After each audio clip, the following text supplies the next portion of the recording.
السلام علیکم، welcome to the عبداللہ شو۔ آج ہمارے ساتھ موجود ہیں ڈاکٹر نعیم احمد آزاد صاحب، جو عبدالقیوم ہاسپٹل میں ریڈیالوجسٹ ڈپارٹمنٹ کے انچارج اور جناح میڈیکل کمپلیکس میں ایز اے ریڈیالوجسٹ کنسلٹنٹ کام کر رہے ہیں۔ پاکستان باکسنگ کونسل کے میڈیکل بورڈ کے چیئرمین اور ایز اے موٹیویشنل اسپیکر بہت اچھا افیکٹو کام کر رہے ہیں یوتھ کے لیے، اور بہت ساری سوشل ویلفیئر آرگنائزیشن میں کام کر رہے ہیں۔ تو ہم ملتے ہیں ڈاکٹر صاحب کے ساتھ۔ جی ڈاکٹر صاحب، السلام علیکم سر۔ وعلیکم السلام۔ کیسے ہیں سر؟ جی الحمدللہ۔ طبیعت سے ٹھیک ہے آپ کی؟ جی بالکل ٹھیک ہے۔ جی سر، آج ہم نے آپ سے ٹائم لیا تو ہم چاہتے ہیں کہ آپ اپنے بارے میں بتائیں کہ آپ کس طرح ایز اے موٹیویشنل اسپیکر اور ایز اے ڈاکٹر دونوں فرائض سر انجام دے رہے ہیں۔ جی بہت بہت شکریہ آپ کا مجھے یہاں پہ انوائٹ کرنے کے لیے۔ تو کہانی کچھ اس طرح ہے کہ ایجوکیشن کمپلیٹ کرنے کے بعد، ڈاکٹر بننے کے بعد، مختلف جگہوں پہ رہنے کے بعد مجھے یہ احساس ہوا کہ ہم لوگ دنیا سے پیچھے ہیں بہت۔ اس سوچ کے ساتھ ہی تھا کہ مجھے ایک دفعہ میں کام کر رہا تھا لاہور میں ڈائبیٹک انسٹیٹیوٹ پاکستان ڈپ میں، تو ہمارے جو باس تھے ڈاکٹر صداقت صاحب، انہوں نے مجھے ایک آڈیو کیسٹ کا سیٹ دیا۔ نام تھا اس کا Art of Exceptional Living by Jim رون۔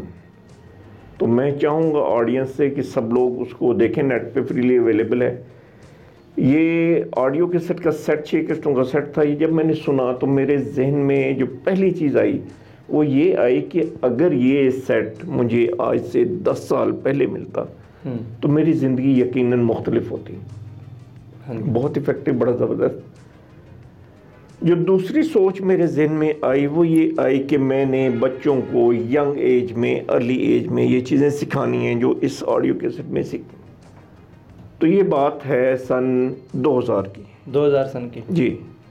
اب 2000 سے یہ سفر شروع ہوا تو میں نے، ظاہر ہے جب آپ نے کسی کو کچھ سکھانا ہوتا ہے تو وہ آپ کو پہلے سیکھنا پڑتا ہے۔ بالکل۔ پرسنل ڈیولپمنٹ ایک نیا نام تھا میرے لیے، بالکل اس نام کا کوئی سبجیکٹ ہمارے کیریکولم میں نہیں ہے، نہ ہمیں اسکول میں، کالجز میں، یونیورسٹی لیول تک ہم نے پڑھا ہے، کہیں پہ اس کا ہم نے نام بھی نہیں سنا۔ تو ایک نئی چیز تھی، میں نے پرسنل ڈیولپمنٹ پہ پڑھنا شروع کیا۔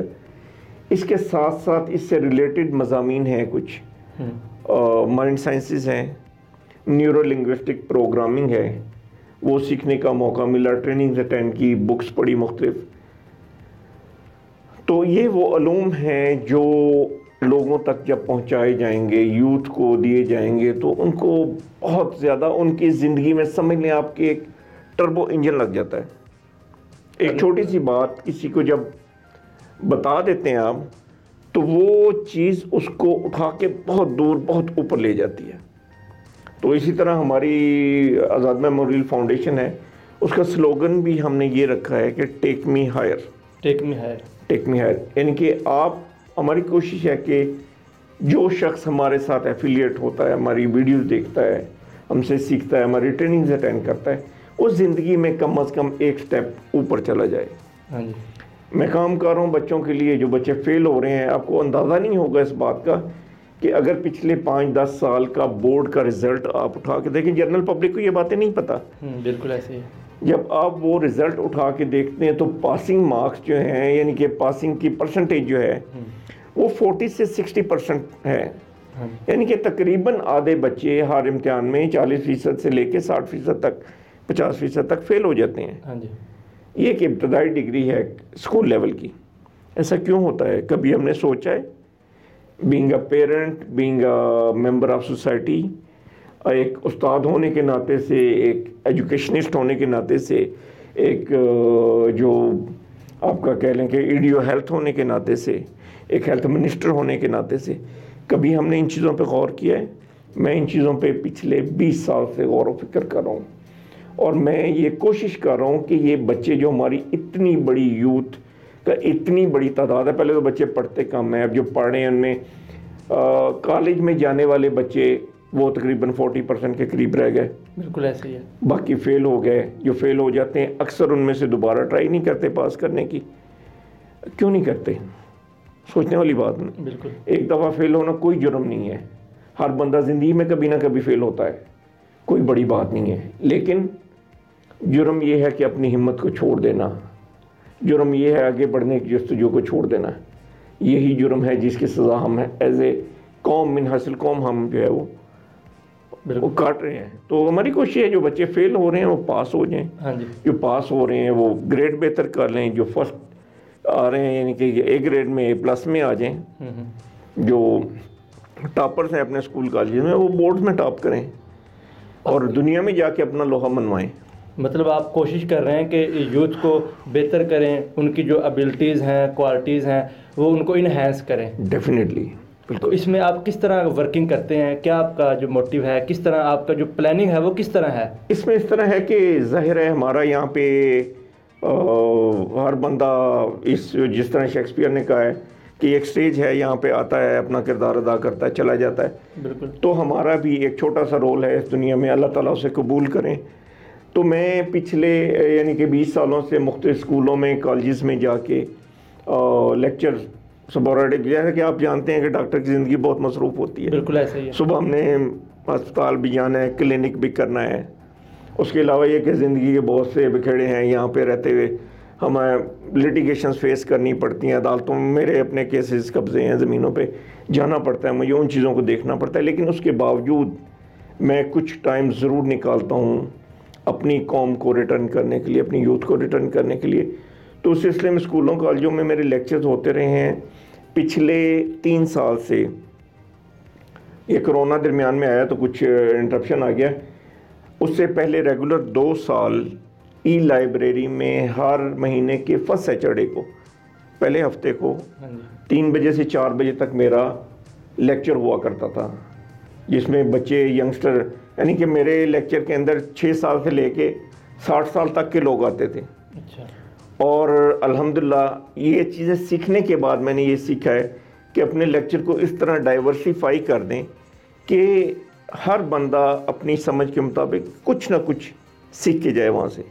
اور میں یہ کہتا ہوں کہ ایک 6 سال کا بچہ جو آ کے بیٹھا ہے، اگر وہ کچھ بھی نہیں سیکھ رہا، وہ صرف اتنی بات سیکھ کے جا رہا ہے کہ کچھ سیمینار ہوتے ہیں، کوئی لیکچرز ہوتے ہیں، کوئی ٹریننگز ہوتی ہیں، اور میں نے فیوچر میں ان ٹریننگز میں حصہ لینا ہے، پارٹیسپیٹ کرنا ہے یا ٹریننگ دینی ہے۔ اگر وہ ایک لفظ بھی نہیں سیکھتا لیکن اسے پتہ چل جاتا ہے کہ ٹریننگ بھی کوئی چیز ہوتی ہے، تو اس کے لیے یہ بھی ایک بہت بڑی اچیومنٹ ہے ہمارے زندگی میں۔ اب دیکھیں کہ دنیا میں اب دیکھتے ہیں جو CSS کی مثال لے لیں آپ، بالکل، تو یہ وہ لوگ ہیں جو بیوروکریٹس ہیں ہمارے، ان کے ٹریننگ کے دوران تقریباً 200 کے قریب ٹریننگز ہوتی ہیں، شاید اس سے زیادہ ہوں، یہ جو مجھے پڑھی تھی میں نے کبھی فگر۔ مطلب یہ کہ ان کی گرومنگ کے لیے اب انہوں نے ایک بڑی مختلف، انہوں نے ڈاکٹروں کو بھی دیکھنا ہے، انہوں نے پولیس کو بھی دیکھنا ہے، انہوں نے مختلف محکموں کو سپروائز کرنا ہے، انہوں نے پبلک سے بھی انٹریکشن کرنا ہے، ہر قسم کا۔ تو ان کی ٹریننگز ہوتی ہیں، ٹریننگز میں ہم بہت سیکھتے ہیں۔ تو مین بات یہ ہے کہ جب بچوں کو یہ احساس پیدا ہو جائے گا کہ ٹریننگ کوئی ہوتی ہیں، ہمارے تو یہاں پہ اویئرنیس ہی نہیں ہے، ویسٹ میں چلے جائیں، باہر چلے جائیں تو دن رات ٹریننگ، لوگ لاکھوں پاکستانی کرنسی میں لاکھوں روپے دے کے وہ ٹریننگ اٹینڈ کرتے ہیں۔ یعنی کہ اب روبن شرما ہے، ایک ٹرینر انڈین ہے، جس نے کتابیں ہیں مختلف، دا مانک ہو سولڈ فراری، اور اس طرح اس کی 5 AM کلب ہے، وہ رائلٹی کو ٹریننگ دیتا ہے، شہزادے شہزادیاں اس لیول کے لوگ آتے ہیں، اور وہ ایک ٹریننگ میں اس نے سستی ٹریننگ انٹروڈیوس کرائی ہے، کہتے ہیں جی جو لوگ نہیں افورڈ کر سکتے میں ان کے لیے ٹریننگ کر رہا ہوں، بالکل بہت ہی کم قیمت پہ۔ اور وہ قیمت کتنی تھی سوچ سکتے ہیں آپ اس بات کو؟ $2000۔ 2000 جی، یعنی کہ پاکستانی کرنسی میں تقریباً 3 لاکھ کی اماؤنٹ، جو وہ سمجھ لیں کہ وہ کہہ رہے ہیں میں فری دے رہا ہوں آپ کو۔ تو اسی قسم کی چیزیں، ایسی ہی ٹریننگز، شاید لیول وہ نہ ہو کیونکہ وہ فل ٹائم ٹرینر ہے، میں ریڈیولوجسٹ بھی ہوں، لیکن میں نے زندگی میں تجربات نہیں ہے، سیکھا ہے، پڑھا ہے، زندگی میں اپلائی کیا ہے، لوگوں کو سکھایا ہے۔ تو ہم جو ٹریننگ کر رہے ہیں most of the time free of cost کر رہے ہیں، لیکن لوگوں کو اتنا شعور بھی تو ہونا چاہیے نا کہ یہ اس چیز کی ورتھ کیا ہے، اور ہم لوگ جا کے اٹینڈ کریں، سیکھیں۔ جن لوگوں نے سیکھا ہے آ کے اٹینڈ کیا ہے، الحمدللہ بہت اچھا فیڈ بیک دیتے ہیں۔